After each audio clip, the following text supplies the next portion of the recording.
이번 시간은 이제 비상 콘센트 설비부터 말씀을 드리겠습니다. 비상 콘센트 설비는 소화 활동 설비 중에 이제 하나가 되는데, 그 소화 활동 설비라고 하는 것이 소방관들이 소화 활동을 하기 위해서 필요한 각종 기기나 그런 설비들을 작동하기 위해서 사용하는 콘센트 설비입니다. 이제 화재가 나면 일단 모든 전원이 다 차단이 되고 세대 내나 건물로 들어가는 일반 상용 전원은 차단이 되기 때문에 소방관들이 활용할 수 있는 그런 소방 기구의 전원을 입력해서 쓸 수가 없어요. 그래서 그거를 사용할 수 있도록 비상 콘센트를 만드는 건데, 그 비상 콘센트는 그 건축물 내에 들어와 있는 전원 라인에 그 비상 전원 라인을 별도로 끌어와서 다른 전원이 다 차단되더라도 이 비상 콘센트 설비에 들어오는 전원만큼은 차단이 안 되도록 그렇게 돼 있어요. 그래서 어디서 설치하냐면 지하층을 포함하는 층수가 11층 이상인 경우, 이것도 어떤 설비는 지하층을 제외한 11층 이상 이렇게 되어 있는 경우도 있고, 지하층을 포함한 11층 이상 이렇게 되어 있는 경우가 있어요. 그거를 한번 잘 눈여겨서 보셔야 될 부분이고, 지하층을 포함하는 11층 이상인 경우에 11층 이상의 층에다가 비상 콘센트를 설치한다. 그 다음에 지하층 층수가 3개층 이상이고 지하층 바닥 면적 1000제곱미터 이상인 경우에는 지하 전층에다가 비상 콘센트를 설치한다.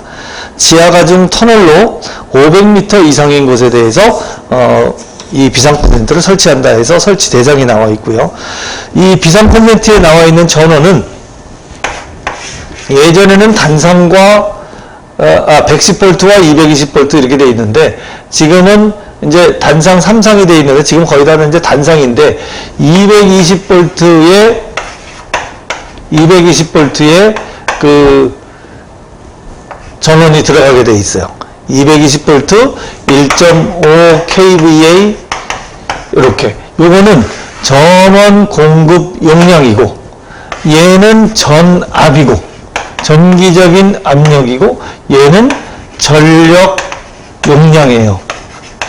그래서 예전 책에는 이게 380V가 들어가는 경우에는 3kVA가 됐었고, 220V가 들어가는 경우는 1.5kVA가 됐었는데, 지금은 법이 바뀌어서 전부 다 220만 들어가고 1.5kVA로 통일이 됐어요. 그래서 요거 하나 보시고, 그 다음에 이 플러그 접속기는 접지형 2급 플러그 접속기가 들어간다 하는 거를 알아두시면 될 것 같아요. 그 다음에 설치 기준은 이제 이 전원이 연결돼서 이 건축물에 있는 변압기에서 직결돼서 이쪽 비상전원으로 이제 공급이 되는데, 이 전원 회로는 각 층에 2 이상 되도록 되어 있어요. 2 이상. 그 다음에 전압별로 설치할 비상 콘센트가 1개일 때는 하나로만 해도 되는데, 일반적으로 여러 개의 비상 콘센트가 설치되는데 10개까지 하나의 회로에 설치할 수 있어요. 근데 각 층에 들어오는 거는 2개 이상의 그 전원 회로가 들어와 있어야 된다. 그리고 각 하나의 전용 회로에는 비상 콘센트 10개까지 전원 회로가 이렇게 있다 그러면, 이 전원 회로에 이렇게 해서 비상 콘센트가 설치를 해 놓는 거예요. 이 전원 회로 하나에. 그러면 이렇게 해서 이렇게 쭉 해서 10개까지 설치할 수 있다, 그 뜻입니다. 그리고 요 위에 비상 콘센트용 풀박스가 있는데, 이 박스는 두께 1.6mm 이상의 철판으로 한다. 그럴 때 여기 1.6mm가 사실상 이게 크게 중요한 내용은 아닌데, 이게 기사시험 문제 은행에 들어있어요. 그래서 이 문제가 자주 출제가 됩니다. 이것도 받으세요. 두께 1.6mm 이상 철판으로 한다. 그 다음에 용량은 10개 이하로 하는데, 이 경우에 여기에 연결되는 이 전선의 총 용량은 3개의 비상 콘센트 용량을 합한 것으로 한다. 그런데 3개 이상인 경우에는 3개까지만 잡아주고, 그 이하는 비상 콘센트 용량을 잡아주면 된다. 그렇게 얘기하는 겁니다. 비상 콘센트가 3개인 경우에는 3개의 공급 용량을 합한 것으로 한다. 바닥으로부터 높이 0.8 이상 1.5m여야 된다. 여기 이것도 비상 콘센트 높이가 0.8에서 1.5m. 서방에서 사람 손이 닿는, 사람이 조작해야 되거나 사람이 손이 닿아야 되는 부분들은 전부 다 0.8에서 1.5m라고 생각하시면 돼요. 그 다음에 바닥 면적 1000제곱미터 미만인 층에 있어서는 계단 출입구로부터 5m 이내, 이건 둘 다 5m예요. 바닥 면적 1000제곱미터 이상인 층에 있어서 계단실, 계단 출입구도 5m 이내. 그래서 몇 미터 이내에서 설치하느냐? 5m 이내다. 이것만 기억하시면 될 것 같고요. 그 다음에 전원 설치 기준. 전원 설치 기준은 여기에 들어가는 이 비상 콘센트에 들어가는 이 전원은 두 가지로 나눕니다. 저압, 그 다음에 고압 또는 특고압.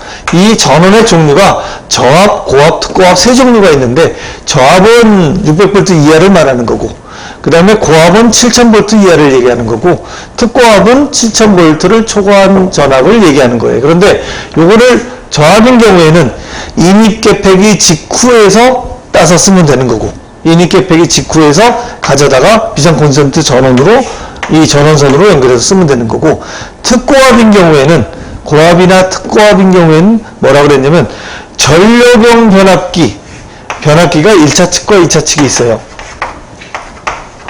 전력용 변압기 2차 측 나가서 여기에 차단기가 있어요. 이제 차단기가 또 이렇게 있게 되는데, 차단기에 이쪽이 1차 측, 이쪽이 2차 측이에요. 전력용 변압기, 요 변압기의 2차 측, 주 차단기 1차 측. 그러면 같은 위치죠. 이 부분이에요. 이 부분에서 따서 비상 콘센트에 연결해라. 요것도 요거 한 가지입니다. 요거 한 가지만 외워두시면 돼요. 저압인 경우에는 인입계폐기 직후에서 따서 쓰고, 특고압 또는 고압인 경우에는 전력용 변압기 2차 측, 주차단기 1차 측 또는 2차 측에서 분기한다. 여기서 하거나 아니면 여기서 해도 좋다. 그 뜻이네요. 여기도 전원은, 비상 콘센트도 전원은 자가발전 설비, 비상전원 수전 설비 또는 전기 저장 장치. 여기는 축전지는 안 들어가 있어요. 그거를 확인하셔야 돼요. 비상 콘센트에 예비 전원에 축전지를 쓰시면 안 돼요. 축전지는 비상 조명 등까지 들어와 있었어요. 그리고 거기에 자가발전 설비가 처음 나왔고, 비상 콘센트에 자가발전 설비 나오고, 전기 저장 장치 나오고, 비상전원 수전 설비가 나와요.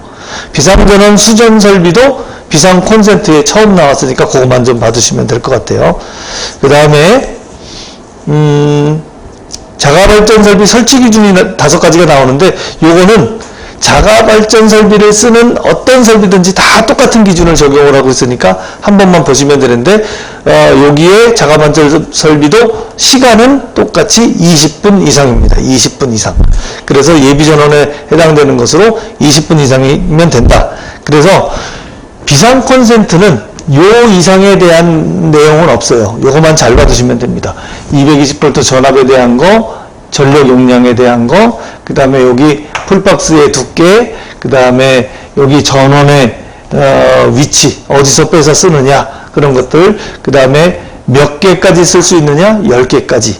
그 다음에 용량은 원래 비상 콘센트 용량을 합한 것으로 해야 되는데, 3개 이상, 4개, 5개 되면은 그 이상 용량을 다 하려면 이 전선의 두께가 너무 두꺼워지니까 경제적으로 어렵다. 그래서 3개 이상인 경우에는 3개 용량을 합한 것까지 한다. 그렇게 봐두시면 비상 콘센트는 특별한 내용은 없을 것 같아요. 거기까지 봐두시고, 소화활동 설비의 두 번째, 무선통신 보조 설비.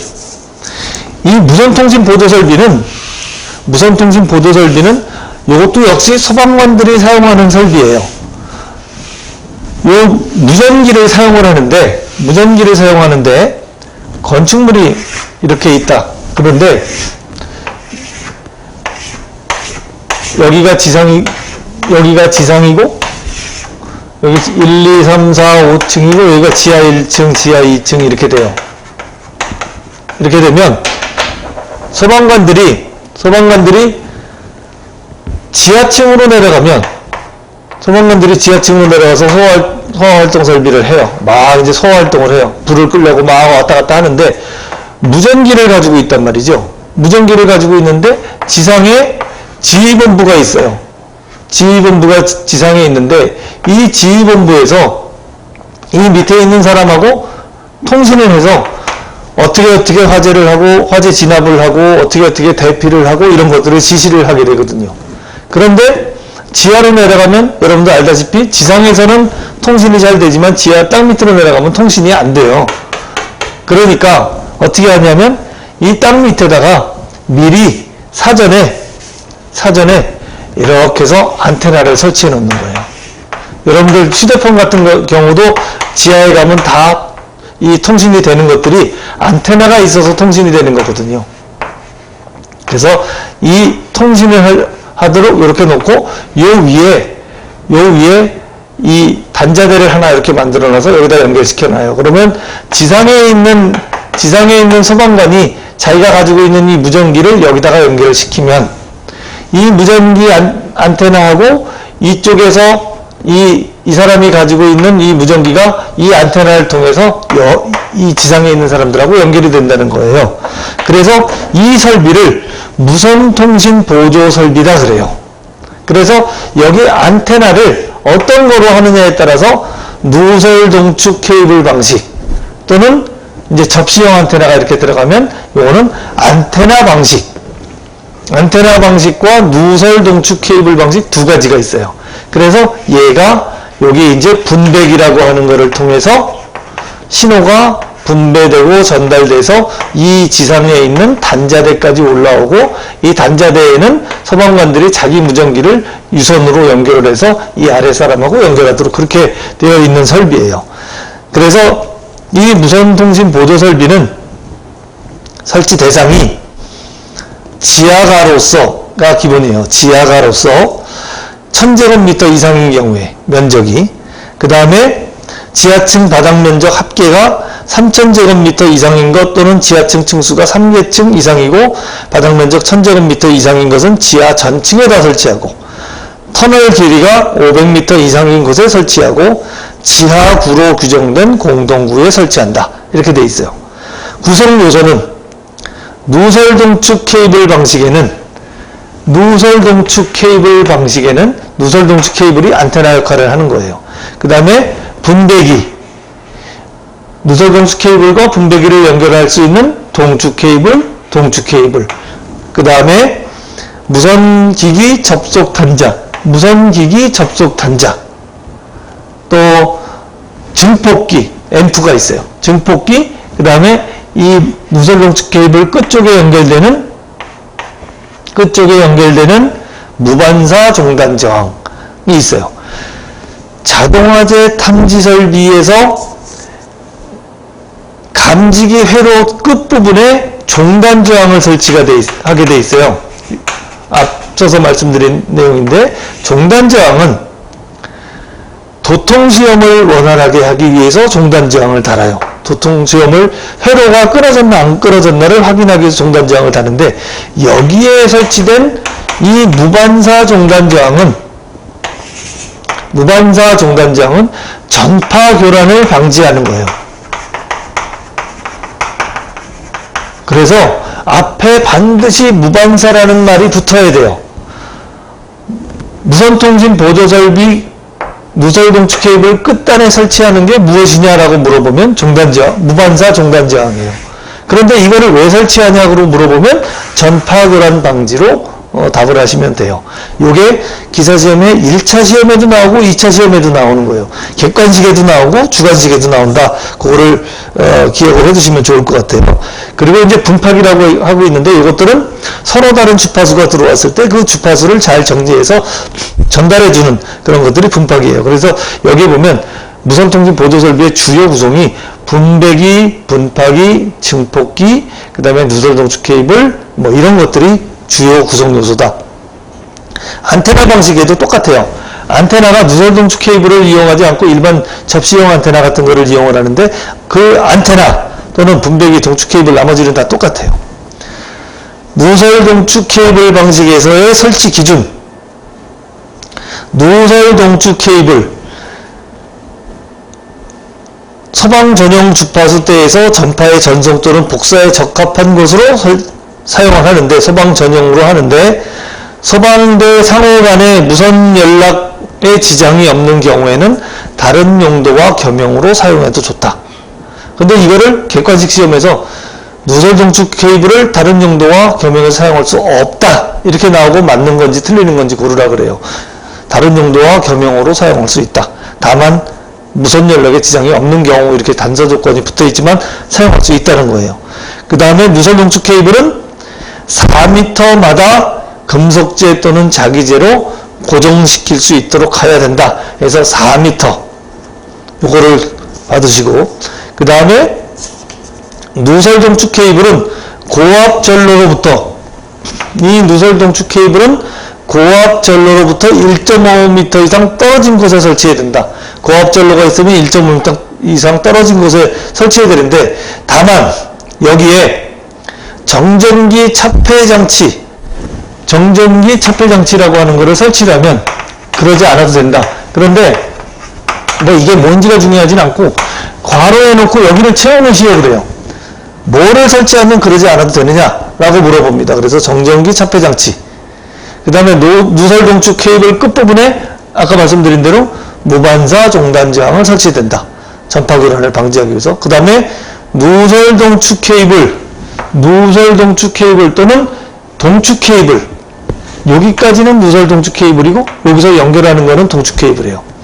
동축 케이블의 임피던스, 저항값은 55옴 이하로 한다. 55옴 이하입니다. 이하. 이것도 1차 시험에 나오고 2차 시험에 나오는데, 1차 시험에는 객관식이라 고르면 되는데 2차 시험에는 이거를 이상이라고 쓰는 사람이 가끔 있어요. 그러면 틀립니다. 이하라고 생각을 하셔야 되고, 그 다음에 무선기기 접속 단자, 요거를 얘기하는 겁니다. 요거 쭉 올라와서 전파를 받아서 여기서 이 지상에 있는 소방관들과 직접 연결하는 요 무선기기 접속 단자, 요거는 0.8에서 1.5m 이하에 설치하고 소방활동을 할 수 있는 장소 또는 수의실 등 사람이 상시 근무하는 장소에 설치한다. 보행거리 300m마다 설치한다. 300m마다 설치하고 다른 용도의 접속 단자와는 5m 이상의 거리를 둔다. 그거를 기억을 해주시면 될 것 같고, 증폭기, 무선 중계기 설치 기준에 대해서는 전원, 예비 전원이 들어가 있는 경우에 축전지 전기 저장 장치가 들어가는데, 또 일반 전원으로서는 교류 전압 옥내 간선으로 들어가는데 전용은 배선으로 한다. 전용 배선으로 한다. 배선은 전용으로 한다. 이렇게 돼 있고, 그 다음에 용량이 30분 이상이에요. 무선통신 보조 설비는 30분이다. 앞에서는 기본이 다 20분이었어요. 다 20분이고, 특별한 경우에 고층의 경우에는 60분이라고 얘기를 했는데, 이 무선통신 보조 설비의 증폭기는 30분 이상이다. 앞에 증폭기 앞면에는 표시등과 전압계를 설치한다. 이 말도 중요해요. 그래서 표시등, 전압계 괄호하고. 그래서 무선통신 보조 설비는 지금 여기 말씀드린 요 정도 내용이 전부 다 해당되는 내용이라 요것만 잘 보시면 무선통신 보조 설비는 충분히 될 것 같고요. 그 다음에 소활동 설비의 제한 설비 부분이 있어요. 제한 설비는 연기를 제어하는 설비입니다. 연기를 제어하는 설비인데, 요게 이제 전실 제한 설비, 상가 제한 설비, 뭐 이런 것들이 있는데, 전실 제한 설비는 특별 피난 계단의 그 거실과 특별 피난 계단을 이어주는 여기 요 사이를 얘기하는 거예요. 여기에 이게 계단이다. 모르시는 분들을 위해서 예를 들어서 여기가 이제 거실 공간이에요. 여기 문이 있고 여기도 문이 있어요. 이 문 두 개가 없이 바로 계단이 들어왔다. 그럼 이건 일반 계단이에요. 그런데 요 문이 없고 비상문을 하나 여기다 두고 비상문에서 연결되어 있다. 그러면 피난 계단이에요. 그런데 여기에 전실이라는 것을 하나 두고 계단에서 올라와서 문을 열고 들어가서 전실을 거쳐서 다시 문을 열고 일로 들어갔다. 그럼 여기는 이 계단은 특별 피난 계단이 되는 거예요. 여기 전실의 연기를 연기를 빼내는 설비, 배연 설비, 공기를 불어넣는 설비, 급기 설비, 배기 설비와 급기 설비, 요 두 가지를 전실 제한 설비라고 하고, 이쪽에서 대피하는 사람, 화재가 났을 경우에 연기가 요 공간에서는 연기를 제어해서 이 피난 계단 쪽으로 연기가 더 이상 번지지 않도록 만들어 놓는 거예요. 그래서 여기를 전실이라고 한다. 그래서 이 제한 설비가 전실 제한 설비와 이쪽 거실에 설치하는 제한 설비가 있는데, 여기가 이제 상가 제한 설비가 되죠. 이것도 개방형이 있고 밀폐형이 있는데 이제 나오는 거를 보시죠. 우선 설치 대상은 문화, 집회, 운동시설로 바닥 면적 200제곱미터 이상, 그 다음에 영화 상영관으로서 수용인원 100인 이상인 경우에 제한설비 설치한다. 근린생활시설, 일반 상가용, 위락 판매시설 1000제곱미터 이상인 곳에 설치하고, 숙박시설 지하층 또는 무층층 바닥면적 1000제곱미터 이상인 곳에 설치한다. 그 다음에 철도, 공항시설, 해운시설 이런 경우에 지하층 또는 무층층 바닥 면적이 1000제곱미터 이상인 곳에 제한설비를 설치한다. 이렇게 되어 있습니다. 그 다음에 지하가 연면적 1000제곱미터 이상인 것, 터널 1000m 이상인 것, 이런 것에는 제한설비를 설치해야 된다. 제한설비를 설치할 때 자동화재 탐지 설비에서 경계구역이라는 걸 우리가 얘기했어요. 경계구역은 자동화재 탐지 설비에 이렇게 경계구역을 나눠가지고 자동화재 탐지 설비 수신기에서 1회로가 들어가서 감지할 수 있는 이 구역을 경계구역이라고 그러는 거라고 그랬어요. 1, 2, 3, 4, 5, 6. 그럼 6개의 경계구역이 나오고 6회로가 나오는 거예요. 한 회로에 한 개의 회로가 들어가서 여기 감지기들이 각각 설치가 되는 이런 거를 말하는 건데, 제한설비에서는 이거를 제한구획이라고 그래요. 구획을 나눠서 이제 한다. 그래서 한 개의 제한구역은 1000제곱미터 이내로 한다. 자동화재 탐지 설비에서는 한 개의 경계구역을 600제곱미터로 했어요. 기본이. 얘는 1000제곱미터 이내로 한다. 거실과 통로를 상호 제한구획한다. 거실과 통로 나눠서 구획해야 되고, 보행 중심선의 길이가 60m를 초과하지 않고 직경 60m 원내에 들어갈 수 있도록 하고, 하나의 제한구획이 2개 층을 하나로 묶지 않는다. 그렇게 돼 있어요. 그 다음에 앞에서 말씀드린 대로 제한설비 종류가 나오는데, 전실 제한설비, 상가 제한설비, 그 다음에 요거 제한설비 말고 여기에 같이 포함되는 것이 방화문, 방화셔터, 배연창 이런 것들도 제한설비에 들어가요. 그래서 우선 제한설비는 전실과 상가 제한설비가 있고, 상가는 밀폐형과 개방형이 있다. 그 다음에 방화문은 화재가 났을 때 문을 닫아서 연기가 더 이상 이동하지 않도록 한다.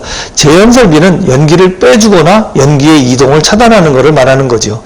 그래서 방화 셔터도 연기의 이동을 차단하는 거, 배연창은 연기를 상부로 올려서 연기를 바깥으로 빼주는 거, 그런 설비들을 얘기합니다. 그래서 요 정도가 제한설비 부분에 해당되는 내용이에요. 이제 그 2차 시험으로 넘어가면, 2차 실기시험으로 넘어가면 이 제한설비에 대해서 좀 더 자세히 어떻게 제한을 하고 거기에 연결되는 전기 배선은 어떻게 되고 하는데, 1차 시험에는 그게 출제가 안 돼서 여러분들이 지금 공부하는 내용들은 1차 필기시험을 기준으로 해서 하기 때문에 이 정도만 공부하고 넘어가시겠습니다. 그리고 소화설비가 이제 나오는데, 소화설비에는 옥내 소화전, 옥외 소화전, 스프링클러 설비 이렇게 있어요. 여기도 2차 시험에는 이 소화설비 이유 부분이 아주 자세하게 배선, 그 다음에 배선의 용도 어떻게 연결하느냐 이런 것들이 자세히 나오는데, 1차 시험에는 그거보다는 설치 대상이나 그 간단한 개념 정도만 나오기 때문에 그 정도만 다루도록 하겠습니다. 옥내 소화전 설치 대상은 연면적 3000제곱미터 이상, 지하층, 무층층 4층 이상인 것에 대해서는 600제곱미터 이상, 터널 길이가 1000m 이상, 근린생활시설 영업 시설, 숙박시설 이런 것들은 전부 다 복합 건축물에 대해서 1500제곱미터 이상이고, 그 다음에 지하층, 무창층, 그 다음에 바닥면적 3000제곱미터 이상의 층에 있는 거 전층에 설치한다 이렇게 되어 있고요. 그래서 거기 그 소화전, 옥내 소화전 설비 설치 대상을 한번 보시는데, 옥내 소화전 설비도 종류가 세 가지가 있어요. 펌프 방식, 펌프로 끌어올리는 거. 고가 수조 방식, 옥상에다가 물탱크 하나 놓고 화재가 났을 때 그 수차에 의해서, 압력차에 의해서 그대로 떨어뜨리는 방법. 그 다음에 압력 수조 방식, 그 물탱크를 지하에 놓고 거기다 압력을 평상시에 가해 놓고 압력에 의해서 물이 뿜어져 올라가도록 하는 압력 수조 방식. 이렇게 세 가지가 있습니다. 그래서 펌프냐, 고가 수조냐, 압력 수조 방식이냐, 그렇게 세 가지가 있고, 전원 설비에 대해서는 저압수전인 경우에는 인입계획의 직구, 아까하고 똑같아요. 특고와 고압인 경우에는 전력용 변압기 2차 측, 주차 단기 1차 측 또는 2차 측 이렇게 돼 있어요. 이 옥내 소화전 설비에는 감시 제어반과 동력 제어반 두 가지가 있는데, 감시 제어반에 기능이 있어요. 그것만 봐주시면 되는데, 감시 제어반의 기능은 표시등 및 음향 경보 기능, 그 다음에 펌프를 자동이나 수동으로 작동시키거나 작동을 중단시킬 수 있는 기능, 그렇게 있어야 되고, 그 다음에 저수 위로 표시될 때 표시등 및 음향 경보 기능, 도통시험, 작동시험, 회로의 도통시험, 작동시험 기능, 예비전원 적합 시험 기능, 이렇게 해가지고 5가지 정도를 여러분들이 기억을 해두시고 있어야 돼요. 요 감시 제어반의 기능이 아닌 것은 뭐 이렇게 나오거든요. 그거 한번 봐주시면 될 것 같고, 그 다음에 옥내 소화전 비상전원은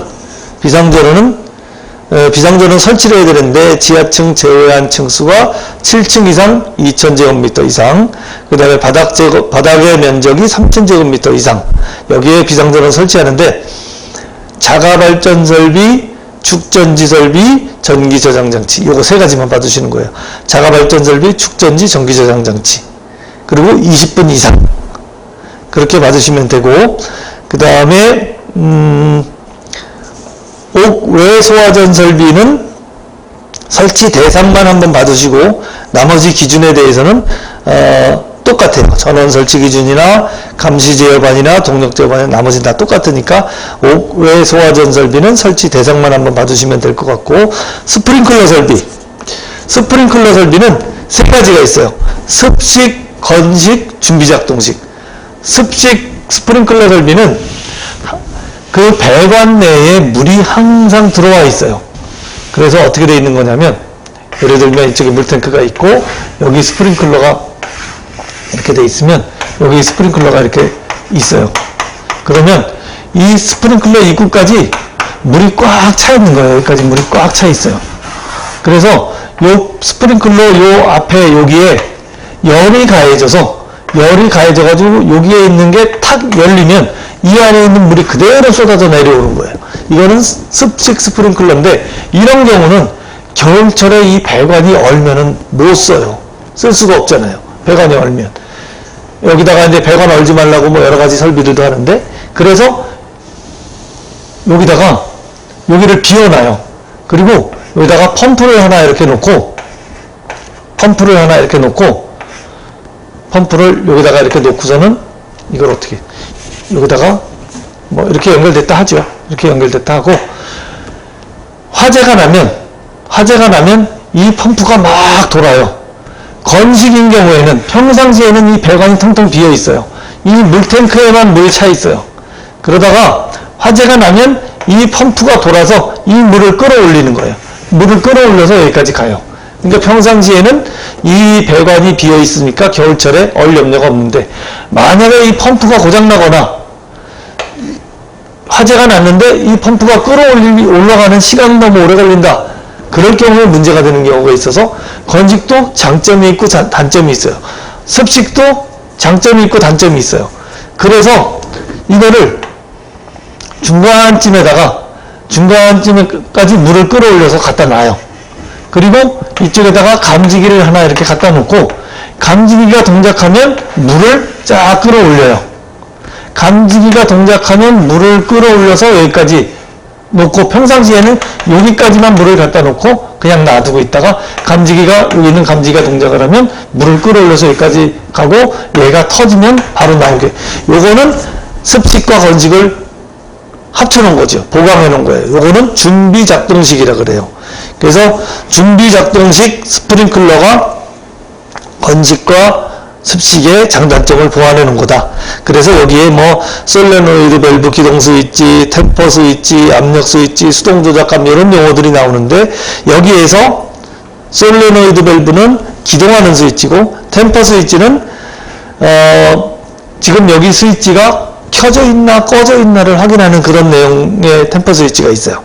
그 다음에 압력 스위치는 화재가 나서 얘가 이동하기 시작하면 불이 켜져서 이동하기 시작하면 그때 이 펌프가 돌기 시작해요.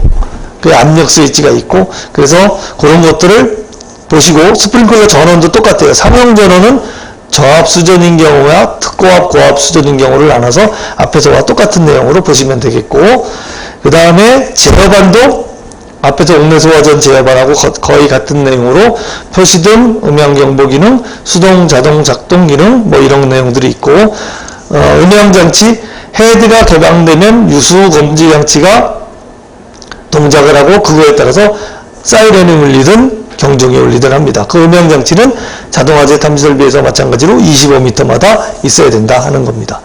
하론 소화 설비, 이산화탄소 소화 설비 이것도 내용은 똑같은데 이산화탄소 설비, 소화 설비, 전역 방출 방식, 국소 방출 방식, 호스릴 방식 세 가지가 있다. 가스계 소화 설비에는 이산화탄소와 하론이 있고 수계 소화 설비에는 스프링클러 설비, 옥내 소화전 설비 이런 것들이 있는 거예요. 여기에 수동식 기동장치의 비상 스위치라는 게 하나 있는데 그게 뭐냐면 가스가 방출되면 그 안에 있는 사람이 질식될 염려가 있어요. 그래서 사람이 대피할 시간을 확보하기 위해서 비상 스위치를 누르면 가스 방출이 잠시 지연됐다가 사람이 대피할 시간을 확보해주고 그 다음에 가스가 방출이 돼요. 질식 소화 방식의 그 문제점이 사람이 있을 때 사람도 같이 질식된다는 부분이 있는데 그거를 좀 더 보완하기 위해서 만들어 놓은 스위치예요. 그래서 방출 지연 스위치 또는 비상 스위치 이렇게 얘기합니다. 그거에 관련된 내용도 한번 보시면 좋을 것 같고요. 그 다음에 마지막으로 비상전원 설비 및 기타 전원 설비에서 그 용량을 설정하는 게 있어요. 발전기 용량 공식, 그 다음에 차단기 용량 공식 요거 받으시고요. 그 다음에 축전지 설비에 대해서는 축전지 설비는 연축전지와 알칼리 축전지가 있는데 여기서는 문제가 반응식에 대한 문제가 나옵니다. 그래서 축전지 설비가 이 반응식이 맞는지 알칼리 축전지의 그 충방전 반응식이 맞는지 그거를 고르는 문제가 자주 출제되니까 요거를 확인하시면 좋을 것 같아요. 그 다음에 두 번째로는 그 연축전지와 알칼리 축전지의 그 특징이 있어요. 그래서 거기에서 주로 나오는 게 기전력 부분이 2.05부터 2.08V가 연축전지고 1.32V가 알칼리 축전지인데 공칭 전압은 1.2V가 알칼리고 2.0V가 연축전지다. 이 공칭 전압은 일반적으로 알려진 전압을 의미해요. 그래서 공칭 전압 2V, 1.2V. 그 다음에 특징이 셀수가 적고 단가가 낮고 기계적 강도가 약하다. 그 다음에 기계적 강도가 강하고 과전료에 강하다 하는 것들 뭐 이런 것들을 특징으로 좀 받으면 될 것 같고요.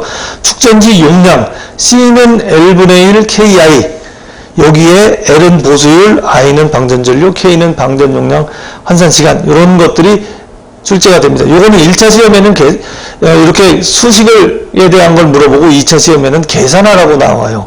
그러니까 이 수식을 받으는데 예제 부분에서도 보면 L이 뭐냐고 물어봅니다.